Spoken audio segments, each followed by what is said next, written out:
তাকুনু ইউদরিকুমুল মাউত, তুমি যেখানেই থাকো না কেন, যেখানেই যাও, মৃত্যু তোমার সাক্ষাৎ করবে।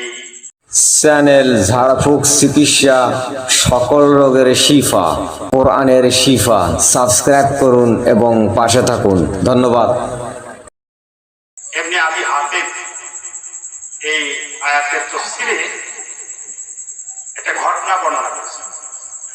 তাফসীরে ইবনে কাসীর ঘটনাটা এই কোরআন কারিমে নিয়েছেন। তিনি একটা গল্প আলোচনা করেছেন শিক্ষার জন্য। এক মহিলা গর্ভবতী ছিল, তার বাড়িতে এক বালক পরিচারিকা হিসেবে কাজ করত। তো সে হঠাৎ যখন সে তার সন্তান প্রসব করল, সন্তান প্রসব করে সন্তানটা হলো কন্যা সন্তান। তখন সে বলল যে আলো লাগবে, আগুন লাগবে, তো তুমি দ্রুত যাও। বালকটাকে বলতেছে, কাজের ছেলেটাকে বলতেছে, আগুন নিয়ে আসো। তো ছেলেটা দৌড় মারে, কাজের ছেলে তো দৌড় মারছে। দরজার মধ্যে একজন কে যেন দাঁড়িয়ে আছে। এই ছেলে থাম, কোথায় যাচ্ছ? আমার গৃহকর্ত্রী আমাকে আগুন আনতে বললো, এই জন্য যাচ্ছে। কেন, কি হয়েছে? যে আমার মালিকা একটা সন্তান প্রসব করেছে। কি সন্তান? কন্যা সন্তান। ও, কন্যা সন্তান। শোনো, এই কন্যা সন্তানটার সাথেই, এই কন্যা সন্তানটা বড় হবে, সুন্দরী হবে, আর এই কন্যা সন্তানটার সাথে এই বাড়ির যে চাকরটা আছে তার সাথে বিয়ে হবে। আরো বললেন যে এই কন্যা সন্তানটা সুন্দরী হবে, শতাধিক মহিলার সাথে সে ব্যভিচারে লিপ্ত হবে। এটা শোনার পরে ছেলেটা খারাপ লাগলো যে আমি তো এই বাড়ির চাকর, আমার সাথে বিয়ে হবে সন্তানের।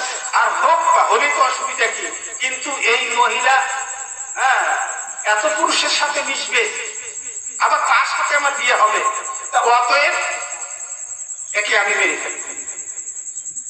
সে আগুন আনতে না গিয়ে দৌড়ে গিয়ে ওই মেয়েটার পেটের ওপরে এরকম করে ছুরি দিয়ে আঘাত করে বের হয়ে দৌড়। এর সাথে যেন আমার বিয়ে। ওই দরজায় দাঁড়ানো লোকটার কথাগুলো সে বিশ্বাস করছে। মা দ্রুত এই অবস্থা দেখে এই ভবিষ্যৎ বাচ্চাটা সেবা নিল, চিকিৎসা করে সুস্থ হলো। আর এই ছেলে এলাকা ছেড়ে বহুত দূর পালিয়ে গেছে, 7 সমুদ্র 13 নৌকা। ওদিকে যেয়ে সে কাজ কাম করে খায়। সে তো এখানেও কাজ করছিল। বহুত দিন পার হয়ে গেল। এই মেয়েটা আস্তে আস্তে সুস্থ হয়ে বড় হয়ে গেল। যেমনি কথা তেমনি কাম। মেয়েটা সুন্দরী হয়ে গেল। সুন্দরী হয়ে এলাকার মানুষের যুবকদের দৃষ্টি কাড়ল। যুবকদের সঙ্গে মেলামেশা করলো। আর এই যুবক দীর্ঘদিন বিদেশে থেকে অনেক অর্থ কামাই করে বেশি 20 বছর পর দেশে ফিরে আসলো। এতদিনে আর মনে কেহ থুইছে, 20 বছর হয়ে গেছে, ছেলে যুবক হয়ে গেছে, অনেক টাকা পয়সা হয়ে গেছে। দেশে এসে সুন্দর একটা বাড়ি তৈরি করলো। তার মা বাবা কেউ দেখতে নাই। ওই বাড়ির দেখাশোনার জন্য গ্রামের এক বুড়ি মানুষকে সে কেয়ারটেকার হিসাবে নিযুক্ত করলো। ওই বুড়িকে বলল, বুড়ি মা, অনেক দিন পার হয়ে গেল, আমি তো অনেক সম্পদ কামাই করলাম, সুন্দর একটা বাড়িও করলাম, এখন একটা বিয়ে করা দরকার। তুমি দেখো তো একটা সুন্দরী রমণী পাওয়া যায় কিনা। ঘটনা বলছি না, কোরআনের ঘটনা। তাফসীরে ইবনে কাসীর দেখলে পাবেন এই ঘটনা। ইবনে আবি হাতিম ইবনে জারীর এই ঘটনাটা বর্ণনা করছেন। গল্প বলা অভ্যাস অবশ্য আমার কম। এরপরে বুড়িমা খুঁজতে লাগলেন সুন্দরী মহিলা। ওই মহিলাটাই চলে এসে যুবককে প্রস্তাব দিলেন। যুবক দেখলো আসলেই তো খুব সুন্দর, যুবকেরও পছন্দ হলো, মেয়েটাকে বিবাহ করলেন। বিবাহ করে স্বামী স্ত্রীর সম্পর্ক গড়ে চলছেন। হঠাৎ একদিন তার 20 বছর আগের কথা মনে পড়ল। এই যে দরজায় দাঁড়ানো ব্যক্তিটা আমাকে যে বলছিল, সে আরো বলেছে ওই মহিলাকে আমি বিয়ে করব, ওই মহিলাটা আমার স্ত্রী হবে, ওই মহিলাটা মাকড়সার হাতে মৃত্যুবরণ করবে।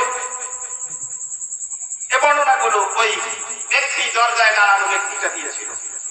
সে তার মনে করা কথাগুলো তিনি স্ত্রীর কাছে এবার ব্যক্ত করছেন। স্ত্রী, আমি তোমার নাভির নিচের অংশটা দেখতে চাই। স্বামীর কাছে স্ত্রীর এই অংশ দেখার কি শরীয়ত সম্মত অনুমতি আছে কিনা? ফলেই সে দেখতে গিয়ে দেখলো যে ঘাও পালায় দাগ। সবাই বলেন নাই? অনেক শিখছে। দিন যায় কথা মনে, কালকে গালি দিচ্ছেন, আপনার মনে নাই, কিন্তু যাকে গালি দিচ্ছেন তার কিন্তু মনে আছে। সে কিন্তু হলে নাই, যাব না সেদিকে, কথা বাড়বে। তো দেখলো যে ঠিকই ঘা পালাইছে, দাগ আছে, কথা যেন মিলে যায়।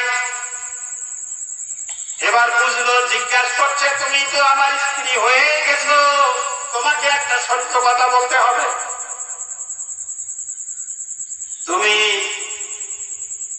বহুগামী পুরুষের সঙ্গে মিলিত হয়েছে কি? সে মনে করলো বিবাহ তো হয়ে গেছে, স্বীকার করলেই বা কি হবে। তাও সে স্বীকার করলো। যুবক বলছে, আমার কথাগুলো মিলছে কিনা 20 বছর আগের কথা। এবার যখন সব মিলে গেল, যুবকের চিন্তা হলো যে তুমি তো মাকড়সার হাতে মৃত্যুবরণ করো, এইটা কি ঠেকানো যাবে?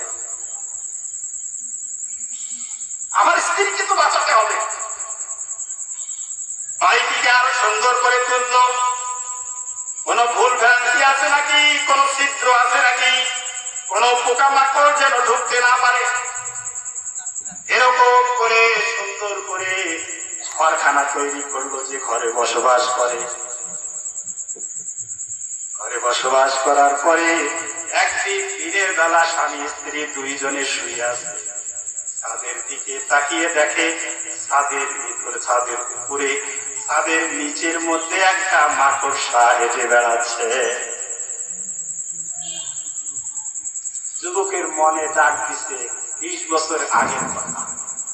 হায়রে, এই মাকড়সা, কথাগুলো যেন মিলে যাচ্ছে। মাকড়সা ঢুকলো কোন দিক দিয়ে? মাকড়সার কথা বলতেই স্ত্রী বলল, থামো, তুমি বিচলিত হইও না, ও আমাকে কেমন করে মারবে, ওকে আমি মারবো। চাকর ডাক দিল, ডাক দিয়ে বলল, এই মাকড়সাটাকে এখান থেকে নামাও। ছাতা দিয়ে চাকর মাকড়সাটাকে জমিনে ফেললো। স্ত্রী বলল, স্বামী বলল, তুমি তাকে মারো না, আমি তাকে মারবো, যেহেতু তাকে আমাকে মারার জন্য সৃষ্টি করা হয়েছে। 20 বছর আগে মন্ত্র। এবার মহিলা কি করলেন? ওই মাকড়সাটাকে মারার জন্য বললেন, ওটা পা আমি ব্যবহার করবো না, হাত তো করবোই না, পায়ের বুড়ি আঙ্গুলটা ব্যবহার করব। এবার বুড়ি আঙ্গুল দিয়ে মাকড়সার উপরে পা চাপাইয়ে দিলেন। মাকড়সা থাকে, থাকবে, শেষ হয়ে গেল। কিন্তু মাকড়সার শরীরের মধ্যে যে রস ছিল, পানি ছিল, রক্ত ছিল, এগুলো কুড়ি আঙ্গুলের দুই পাশ দিয়ে ওই আঙ্গুলের কি থাকে হয়েছে কি কয় এটা পুরো আঙ্গুলের পিঠির কনির এই জায়গা দিয়ে রসটা ভিতরে ঢুকে গেল,